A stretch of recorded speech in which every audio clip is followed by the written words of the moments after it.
Bonjour, chers gestionnaires de la paix, chers comptables, chers responsables des ressources humaines.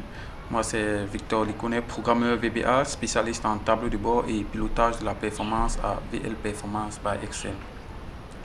Dans cette nouvelle vidéo concernant la prise en main de notre logiciel de paix PNLV 2.02 pour le traitement des salaires en entreprise, je vais vous montrer comment est-ce que fonctionne le groupe historique des états des salaires.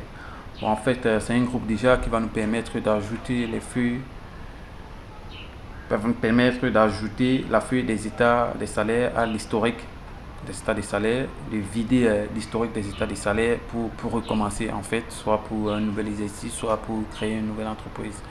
Bon, concrètement, ça se passe comment? Bon, supposons que j'ai l'état des salaires là.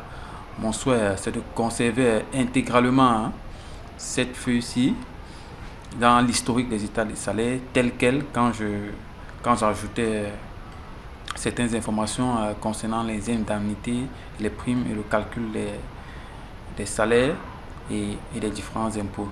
Donc pour cela, je viens à historique, ajouter la feuille des états des salaires à l'historique. Voulez-vous ajouter la feuille des états des retenues de ce mois à l'historique des retenues des autres mois? Cliquez sur annuler si vous l'avez déjà effectué ou cliquez sur OK pour l'effectuer. Je clique là.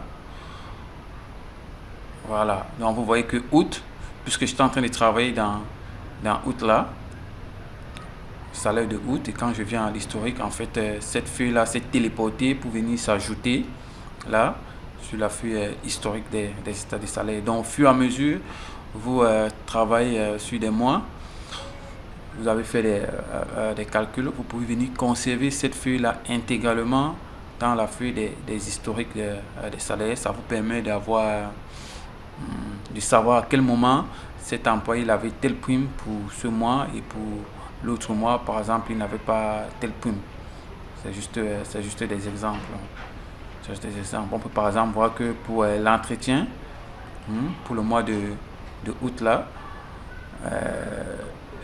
d'indiquer il avait l'indemnité d'entretien véhicule, mais pour le mois de septembre là, ce même employé là, il n'avait pas cet entretien. Donc c'est un peu ça cette fonctionnalité.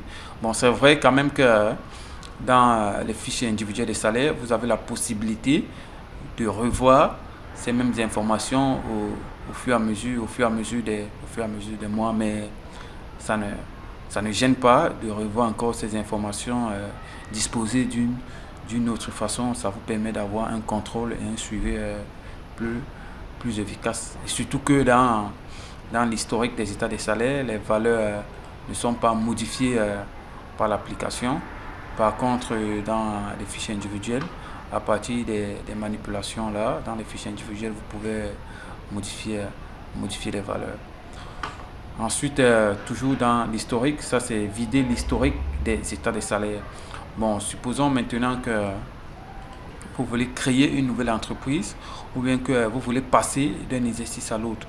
Vous n'avez pas besoin de ces états des salaires stockés là, donc vous avez besoin de les supprimer. Et la suppression ne se fait pas manuellement. Donc vous venez là, vous cliquez vider. En vidant l'historique des états des salaires, vous allez effacer toutes les sauvegardes de tous les états des salaires de tous les mois effectués jusqu'à présent. Cette action est irréversible et est prévue soit lors de la création d'une nouvelle entreprise, soit au début d'un nouvel exercice, c'est-à-dire en début d'année. Ceci après s'être rassuré d'avoir enregistré le classeur sous un autre nom. Si vous voulez effectuer cette action, cliquez sur OK, sinon cliquez sur annuler. Donc je clique là sur OK. Vous voyez là, ça se vide complètement. Donc quand vous allez recommencer les calculs, vous allez sauvegarder l'historique des états des salaires dans ce tableau au fur et à mesure. Ok, merci de nous avoir suivis. C'était la vidéo sur l'historique des états des salaires. Et à très bientôt pour les prochaines vidéos. Bye.